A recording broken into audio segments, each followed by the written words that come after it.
जय हिंद दोस्तों। डिस्क्लेमर पढ़ लीजिएगा। मैं सेबी पंजीकृत सलाहकार नहीं हूं। यह वीडियो केवल शैक्षिक और सूचनात्मक उद्देश्य के लिए बनाई गई है भाई। फाइनली जो है रिजल्ट आ गया है। एचडीएफसी बैंक का डिविडेंड भी घोषित हो चुका है स्पेशल, और साथ में बोनस शेयर भी घोषित हो चुका है। रिजल्ट की बात करेंगे तो टोटल वैल्यू इन करोड़ में दी गई है दोस्तों। यह स्टैंड लोन रिजल्ट है, और बाकी हम लोग अभी इसका कंसोलिडेटेड रिजल्ट भी देखेंगे।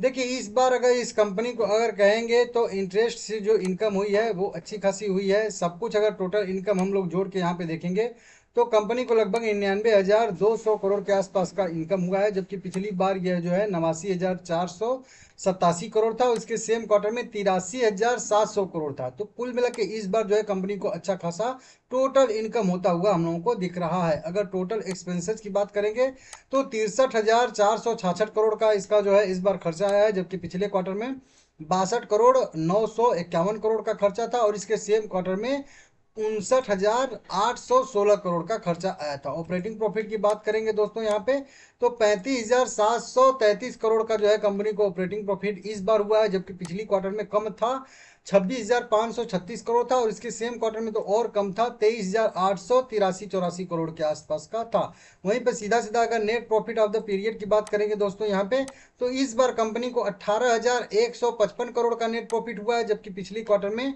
17,616 करोड़ था, और इसके सेम क्वार्टर की बात करेंगे तो 16,174 करोड़ का नेट प्रॉफिट इसका आया है। तो इसको आप लोग देख सकते हो। अर्निंग पर शेयर की बात करेंगे दोस्तों हम लोग यहाँ पे तो अर्निंग पर शेयर भी इसका जो आया है उसी के हिसाब से आया है, 23 रुपये 71 पैसे। पिछले क्वार्टर में 23 रुपये था, और उसके सेम क्वार्टर में 21 रुपये 28। ये तो स्टैंड लोन था, मतलब अलग वाला एचडीएफसी बैंक वाला। अगर सब सब्सिडी उपसिडी का अगर मिला के अगर हम लोग देखेंगे तो यहाँ पे अगर दिख जाता है तो मैं बताता हूँ यहाँ पे। यह है कंसोलिडेटेड रिजल्ट। अब कंसोलिडेटेड रिजल्ट का क्या मतलब हो गया कि ये सब मिला हुआ रिजल्ट, ठीक है ना। तो इस तरीके से, हालांकि इसमें जो है वैल्यू कम ही है। टोटल अगर हम लोग यहाँ पे इनकम की बात करेंगे, हाँ ज़्यादा है। टोटल इनकम की बात करेंगे यहाँ पे तो 1,33,000 करोड़ का इस बार इनकम हुआ, जबकि पिछले क्वार्टर में 1,20,000 था, और इसके सेम क्वार्टर में 1,17,000 करोड़ का इनकम हुआ। तो केवल करोड़ की बात कर रहा हूँ, ठीक है ना।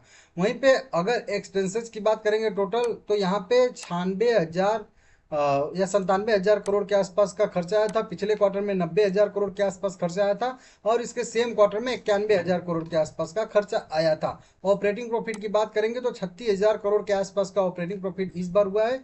पिछले क्वार्टर में 29,000 करोड़ के आसपास का खर्चा ऑपरेटिंग प्रॉफिट आया था, और इसके सेम क्वार्टर में लगभग 26,000 करोड़ के आसपास का मतलब खर्चा आया था। नेट ऑपरेटिंग प्रॉफिट आया था। अगर net profit of the period की बात करेंगे तो 16,257 करोड़ का नेट प्रॉफिट इस बार आया है। पिछले क्वार्टर में 18,834 करोड़ था, जो कि ज़्यादा था, और इसके सेम क्वार्टर में भी 16,474 करोड़ था, मतलब ज़्यादा था। तो इस बार अगर कंसोलिडेटेड बेसिस पे देखेंगे तो मुनाफा जो है घटता हुआ नजर आ रहा है।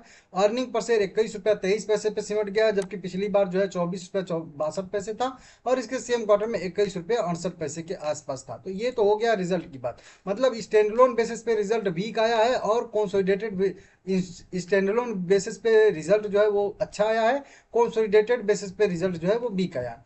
अब स्पेशल डिविडेंड भी कंपनी यहाँ पे घोषित करने वाली थी, तो ठीक है, यहाँ पे स्पेशल डिविडेंड कंपनी ने 5 रुपये पर इक्विटी शेयर के हिसाब से घोषित किया है। हर 1 रुपये फेस वैल्यू पे जो है 500% का रिटर्न कंपनी ने मतलब डिविडेंड वहीं पे अनाउंस किया है, जो कि आप लोग देख सकते हो। इसके लिए रिकॉर्ड डेट भी कंपनी ने यहाँ पे तय कर दिया है। मेरे हिसाब से डिविडेंड अगर देखेंगे तो 25 जुलाई 2025 जो है इसका रिकॉर्ड डेट एक्स डेट रहेगा, और 11 अगस्त तक यह जो है डिविडेंड आपके बैंक अकाउंट में भी आ जाएगा। तो 25 जुलाई रिकॉर्ड डेट एक्स डेट है, तो 24 जुलाई खरीदारी करने का लास्ट डेट रहने वाला है।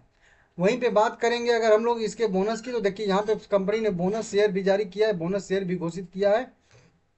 यहाँ पे बोनस का डाटा मेन यहाँ वाला है। यहाँ पे देख सकते हो total company 766 crore 79,13,646 equity share जो है वो बोनस के तौर पे इशू करने वाली है। अगर इसका रेशियो हम लोग देखेंगे नीचे की साइड में तो रेशियो यहाँ पे कंपनी ने 1:1 का बताया। हालांकि उम्मीद तो थी कि बड़ा रेशियो घोषित करेगी, लेकिन ठीक है 1:1, मतलब हर एक शेयर के बदले में एक शेयर बोनस का, और टोटल 2 शेयर यहाँ पे हो जाएगा। टोटल जितना अगर हम कहेंगे कि 766 करोड़ इक्विटी शेयर इस कंपनी का है, और 766 करोड़ इक्विटी शेयर ही कंपनी इशू करेगी, तो टोटल इस कंपनी के इक्विटी शेयर जो हो जाएंगे वहीं पे कह लीजिए कि 15,133 crore equity share total post bonus के बाद हो जाएंगे, जो कि बड़ा नंबर आ जाएगा, ठीक है ना। तो देख लीजिएगा आप लोग, इसे कंप्लीट करने में कंपनी 2 महीने का टाइम लेने वाली है, तो इसको देख लीजिएगा आप लोग। बाकी HDFC बैंक का अगर हम लोग बाकी का फंडामेंटल देखेंगे तो ठीक है, और करेंट प्राइस अभी 19 रुपये 57 पैसे ट्रेड कर रहा है।